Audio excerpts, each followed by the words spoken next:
एक लंबे समय पहले अवंतीपुरम नामक एक गांव था। उसमें अंकैया और सुब्बैया नामक दो व्यक्ति अगल बगल वाले घरों में रहते थे। उन दोनों में से अंकैया बहुत अमीर था। वो फसल का व्यापार और मिठाई का व्यापार करता था। सुब्बैया हर रोज के वेतन का काम करता था। अंकैया के घर के ठीक बगल में एक छोटी घर में रहता था। अंकैया को उसके अमीर घर के बगल में सुब्बैया एक गरीब घर में रहना पसंद नहीं आता था। उसको ऐसा एहसास होता था कि उसके वजह से उसकी घर की सुंदरता घट रही है। वो हमेशा यही सोचता था कि मौका मिलने पर वो सुब्बैया का घर हासिल करके उसे वहाँ से भेज देगा। अंकैया सुब्बैया पे गुस्सा के कारण हमेशा उससे कोई न कोई विषय पर जबान लड़ाता था, लेकिन सुब्बैया हमेशा अंकैया की इज्जत करता था। एक दिन अंकैया उसके मिठाई के दुकान में उसका व्यापार करते रहता है। वहीं से गुजर रहा सुब्बैया अंकैया को उसके दुकान में देखकर उसके पास जाता है। अंकैया साहब, कैसे हो आप? ये देख अंकैया एक अजीब सा चेहरा बनाकर सुब्बैया को देख ठीक है चल रहा है ऐसे कहकर वापस उसके काम पे लग जाता है। अरे वाह, आज तो सारी मिठाइयाँ एकदम अच्छी सुगंध आ रही है। कोई नई मिठाइयाँ बना रहे हो क्या साहब? ऐसे पूछता है सुब्बैया।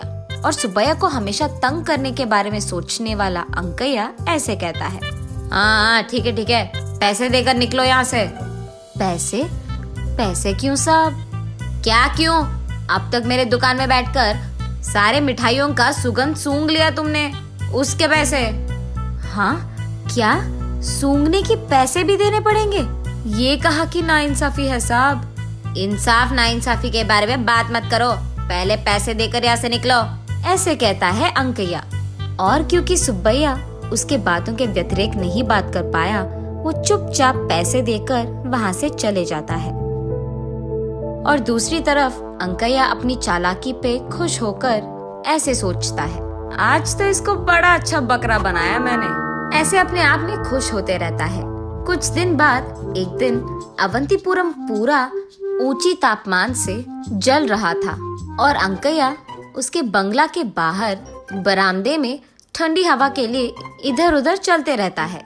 उसी समय वो देखता है कि उसके घर की सीमा के एक पेड़ के छांव के नीचे सुब्बैया बिस्तर लगाकर आराम से विश्राम करते रहता है।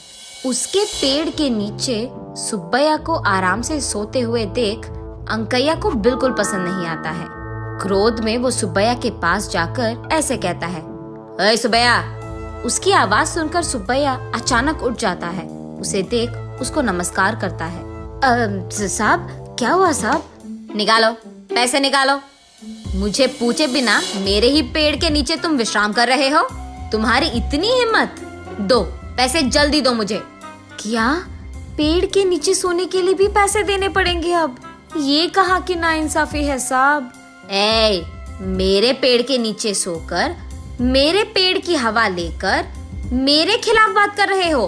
पहले तुम पैसे निकालो, बात मत करो, पैसे निकालो।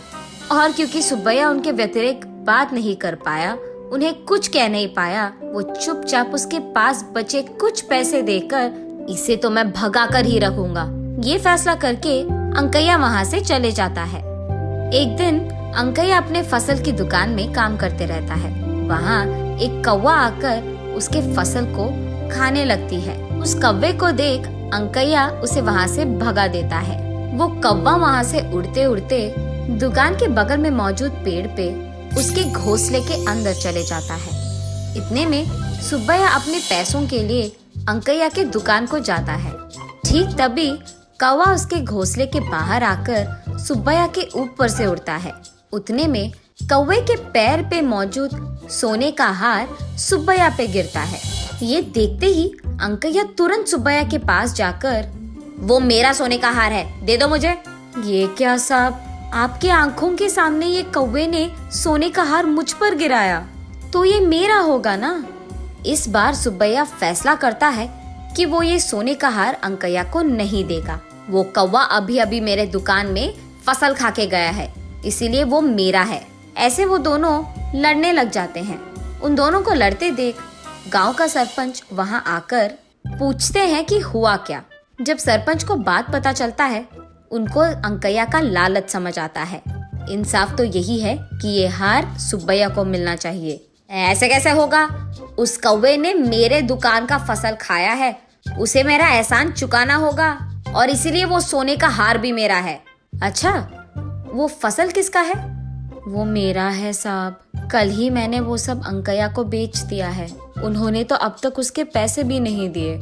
और क्या, क्योंकि उस कौवे ने सुब्बैया के दिए हुए फसल खाए हैं, वो हार भी सुब्बैया को ही मिलेगा। ऐसे नहीं चलेगा, वो सारा फसल मेरे दुकान में था, इसलिए वो मेरे ही होंगे।